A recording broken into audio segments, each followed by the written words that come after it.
Hello, good morning সবাইকে। চলো আবার আজকে একটা নতুন ব্লগ নিয়ে চলে আসলাম।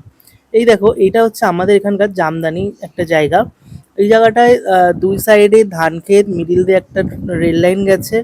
যখন ট্রেনটা যায় না, জাস্ট এত দারুণ লাগে দেখতে ভাইবসটা।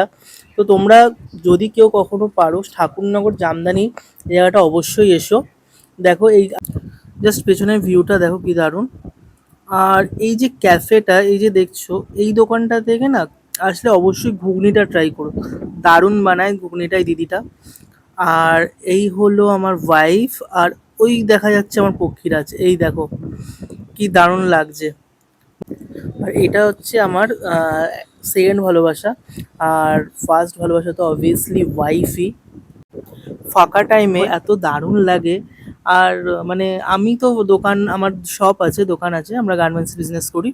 সো দোকান বন্ধ করার পরে একবার হলেও মনে হয় এখানটা একবার ঘুরে আসি। মানে দুজনে মিলে সময় পেলেই এখানটায় চলে আসি আর ঘুরতে আসি। তো খুব ভালো লাগে।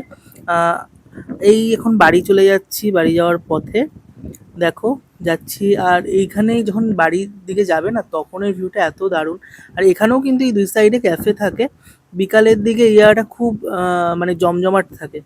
তো বলবো বিকালের দিকটায় গরমের দিন একবার এখানে আসো, আর এত দারুণ হাওয়া চলে না, মানে তোমাদের জাস্ট মানে দারুণ লাগবে। আর দেখো গাছে গাছে কি দারুণ খেজুর হয়েছে। মানে এই বছর না প্রত্যেকটা ফল দেখছি খুব ভালো ফলন হয়েছে। এই দেখো, এই দেখো দারুণ দারুণ, মানে মানে তোমাদের মনটা এমনিই ভালো হয়ে যাবে। আর এখানে এই সাইডে একটা বড় রেস্টুরেন্টও আছে।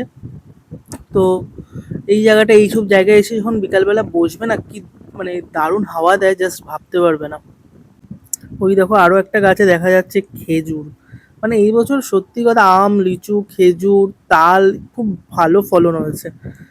যাই হোক, তো এইবার চলে গেলাম বাড়িতে। বাড়িতে আমরা যেহেতু বললাম শপ আছে, তো এই দেখো ভিডিও চলছে।